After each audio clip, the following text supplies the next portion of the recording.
Around 3100 BCE, Egypt was already united, at least. That is what we are told. But unity did not mean peace, and conquest was not yet a skill Egypt possessed. On this channel, we tell the long stories behind power, not legends, not myths, but the quiet systems, decisions and pressures that shaped civilizations often before anyone realized history had already turned. This is not just a story about Egypt's first wars.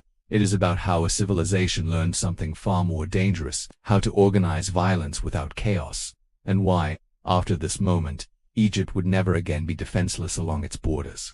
Long before pyramids or empires, the Nile Valley was a corridor, a narrow strip of green between deserts. Life flowed north with the river, season after season, predictable and generous. For centuries, this geography shaped Egyptian thinking. The Nile provided food, the deserts provided protection, and distance, more than walls, kept enemies away. Villages grew into towns, towns aligned into regional powers. Upper Egypt in the south, Lower Egypt in the north. Eventually they merged, not overnight, not without conflict. The First Dynasty was born out of this fragile unification, a single king, a single crown. But beneath that symbol, Egypt was still learning how to function as one system. There was no permanent army, no professional officer class, no doctrine of war. Violence existed, but it was local. Raids over cattle, clashes over land, quick, personal and limited. That approach worked until Egypt's borders stopped being empty. To the south, Nubian groups watched the Nile with interest. To the east, desert peoples moved along trade routes into the delta. To the north, the Mediterranean connected Egypt to wider worlds. Trade brought wealth, wealth brought attention, and attention brought pressure. The First Dynasty did not inherit an empire. It inherited a question. How do you protect a system that depends on stability, when instability is approaching from every direction? The earliest dynastic kings did not rush to answer that question. They hesitated. This hesitation matters, because it shows Egypt did not yet understand war as policy. Early kings like Hor-Aha and Djer focused inward. They standardized rituals. They organized taxation.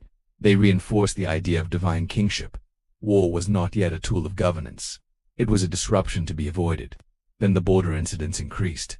Graves in Upper Egypt began to show signs of organized violence. Not brawls, not raids, but coordinated killing at the same time. Royal inscriptions changed tone. Kings were no longer just maintainers of order. They were now subduers of foreign lands.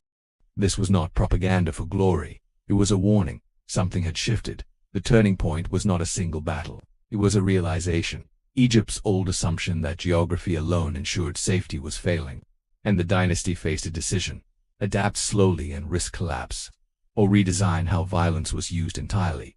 The problem was not courage. It was control. If Egypt unleashed large-scale violence without structure, it risked internal fracture. Local leaders might turn armies into private power. Regions might stop obeying the center. This was the paradox. To survive external threats, Egypt had to centralize force, but centralizing force could destroy the unity it was meant to protect. So the kings of the First Dynasty chose restraint. They did not build massive standing armies. They did not glorify endless conquest. Instead, they experimented. Campaigns were seasonal. Troops were levied temporarily. Command remained tightly tied to the king's authority. The targets were limited. Nubian incursions in the south, desert raids in the east. These were not wars of annihilation. They were demonstrations. The goal was not to conquer land permanently. It was to establish patterns of response. When pressure came, Egypt would respond as one. This required discipline, logistics along the Nile, supply lines that did not disrupt agriculture.